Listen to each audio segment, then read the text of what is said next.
and welcome to Laura's Shelf. Today we're going to be talking about the 6 things that I would like to pass on to new parents. So one of the things when you become a new parent is you get a lot of unsolicited advice. So here I am giving unsolicited advice that you decide to watch.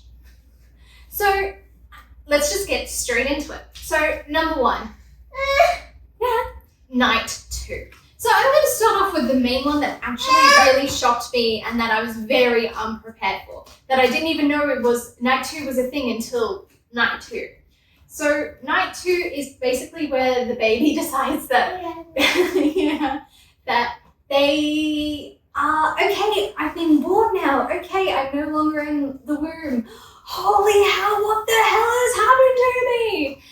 So it is a lot of crying. They are very unsettled. They're trying to get the milk in. They're trying to do all different kind of things. Because Sophia was actually so light for her gestational age, we actually stayed in hospital an extra 24 hours to monitor her blood sugar levels. So because she was born at 9:30 at night, we actually had 2 nights in hospital.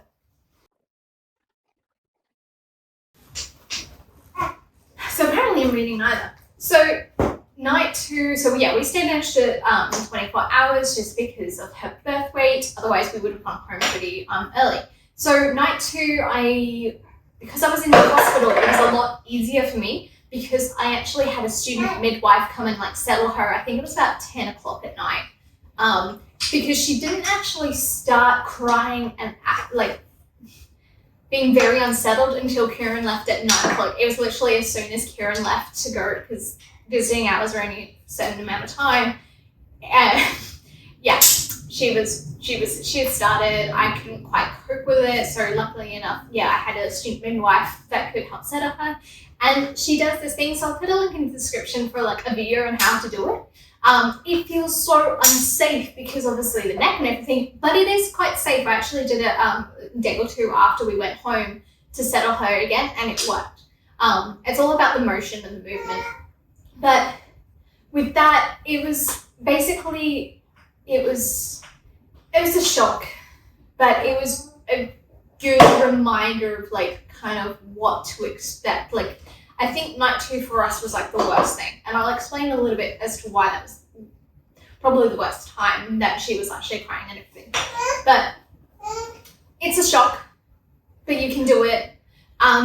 I think it's basically at that point you just kind of really want to boo. That's the only thing they want is boo, boo, boo, boo, boo. And they just want your comfort. So we actually ended up sleeping very unsafely with her on my chest, actually in the hospital around 2 a.m. So it was about 4 or 4.5 hours.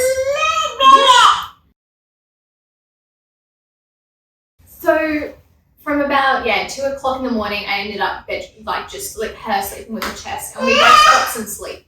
So when we were doing that, I don't know why they let us actually do it because it is very unsafe, but it was the only thing that was going to settle her. It was the only way that either of us were going to get any sleep. So what we had to do then,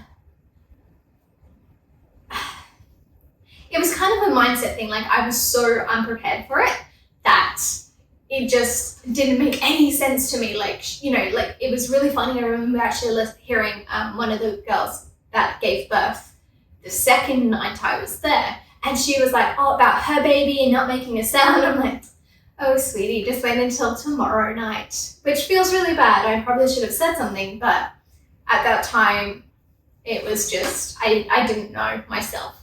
And then, so with the bed sharing, that actually led us on to not her sleeping on our chest a lot. So number 2 is research safe bed sharing. So following on from number 1, what you want to do, why you want to do that. So Kieran and I were adamant. I remember the conversation. We were walking along the water. I can't remember where, but we were walking along the water, and we actually had this conversation that we were not going to bed share. It was not going to be something we do. 16 months later, it is something that we do most nights. No, change that. It's something that we've done every night for the last 12 months. So from this 4-month sleep progression, and I'll discuss that as well.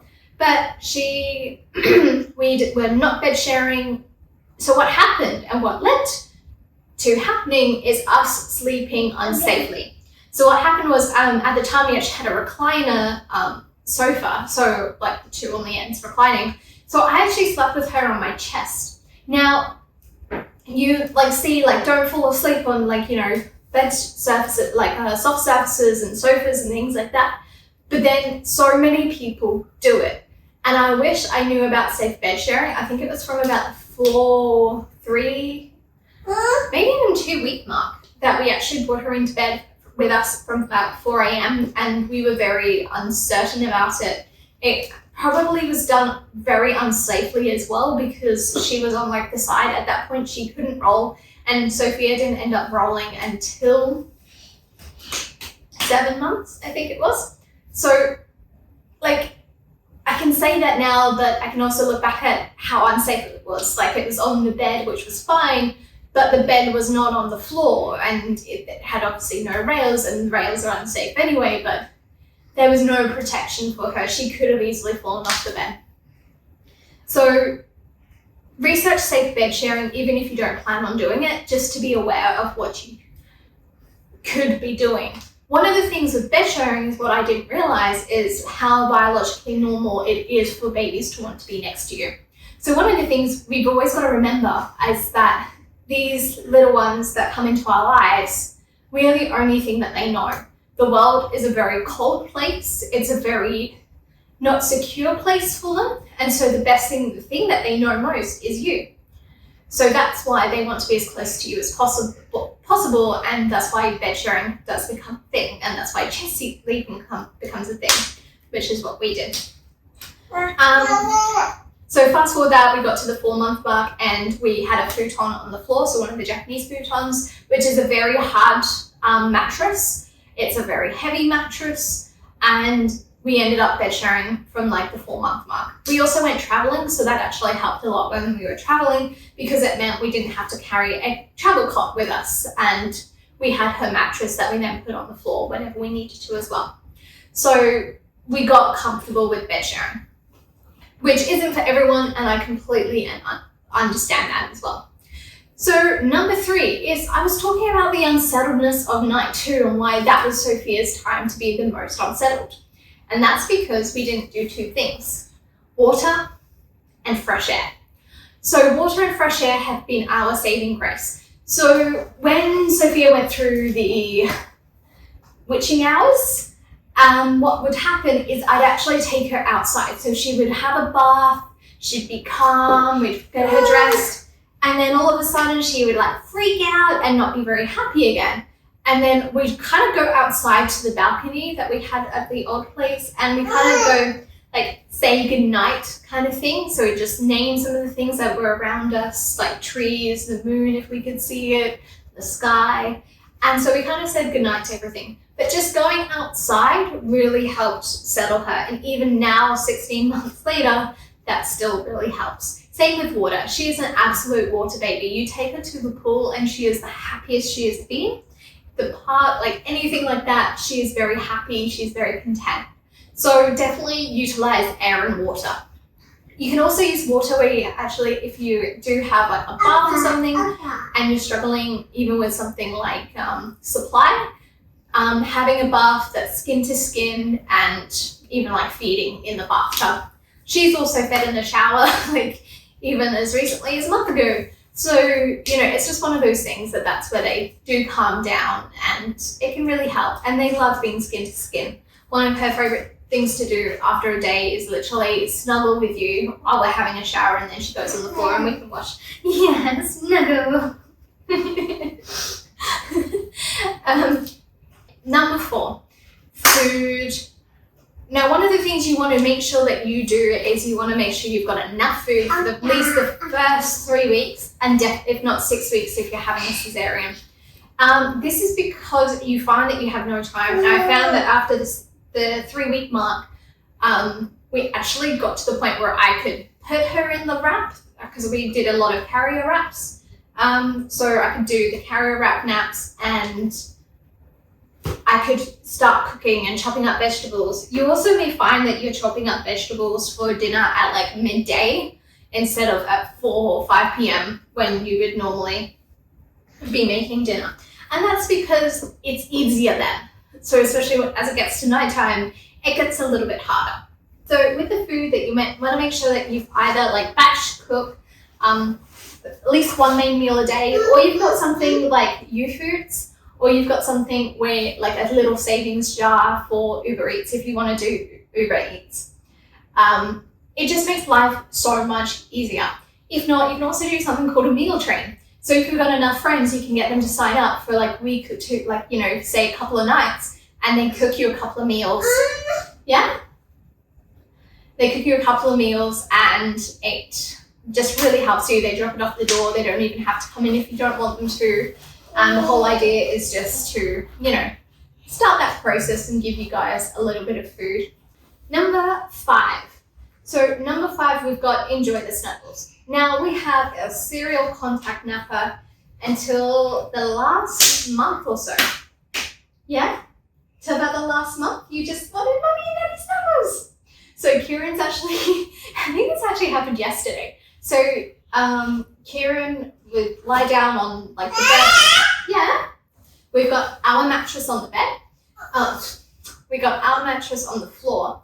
So it's getting to the point now where he tries to snuggle with her on his chest, and she basically goes, no, points, like she just points to the mattress, and he puts it down on the mattress, and she goes, okay, so smile at daddy, and then fall asleep with her butt up in the air. So it does get to the point where it feels like it's never going to end.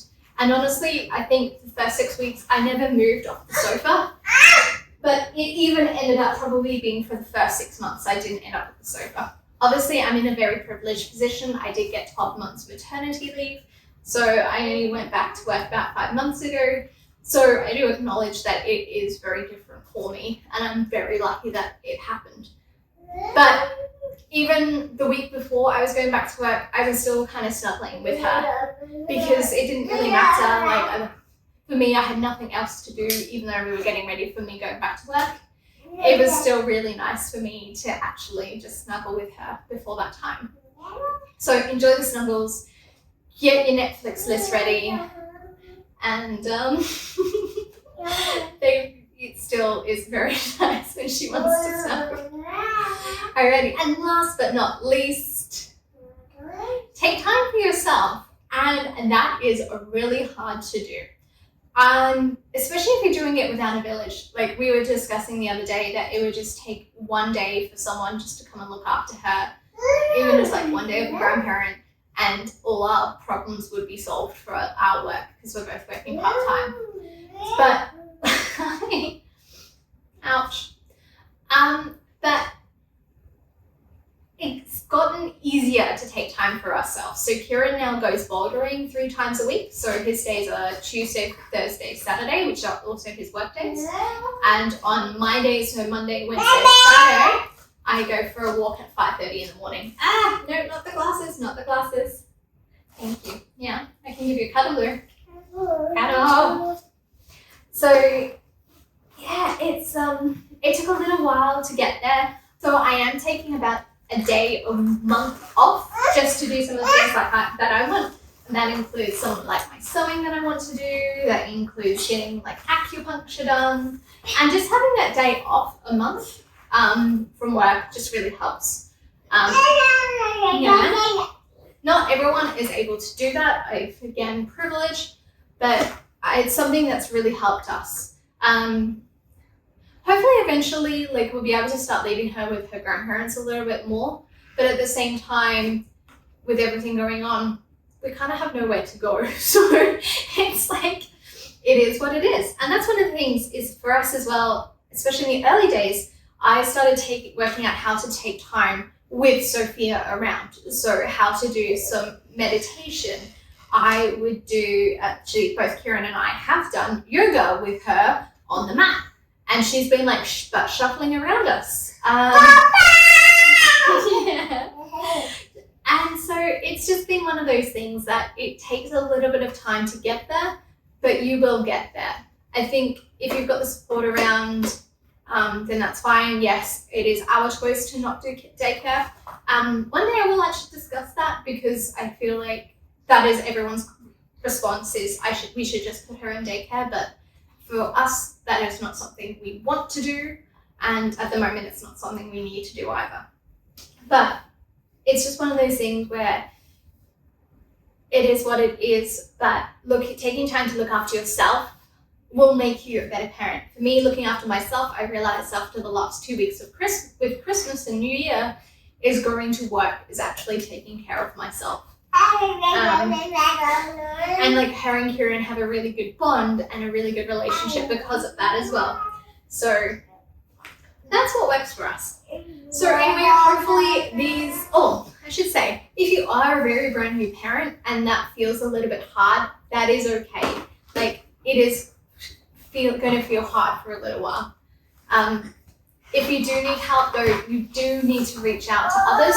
That is something that I never did. So bonus tip, reach out to others when you need to. And I still have I still have a very big issue with trying to reach out to others and asking for help.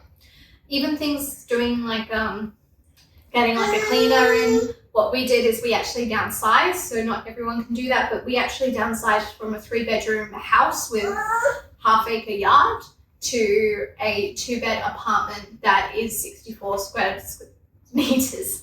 So it is not very big, but and just living where we live as well, like we can walk along the river, that has also helped us. So help yourself, ask for help where you can. And I think it's one of those things that in modern families, like, you're not meant to do it all by yourselves. Unfortunately, Kieran and I mostly are. It's been fun, it's been worth it. And though time goes very quickly, we're not gonna lie, Kieran and I definitely do not like the newborn phase. And everyone's like, oh, don't you just wish that you could slow down time? And we're like, no, like, we love how she's growing and how she's showing us different things. Like just before, like all those snuggles, I was saying cuddles and snuggles, and she would give me a cuddle, and that could not happen 2 months ago. So it's amazing to watch her grow. Yeah. And just like listening to her little babbles that are starting to make a little bit more sense, and things are just starting to click, which is really nice to see. So if you are a new parent, congratulations, welcome to parenthood, and I hope you enjoy it. And that's all that I think I have to say about that one. So we'll see you next time here on Laura's Shelf. Bye for now.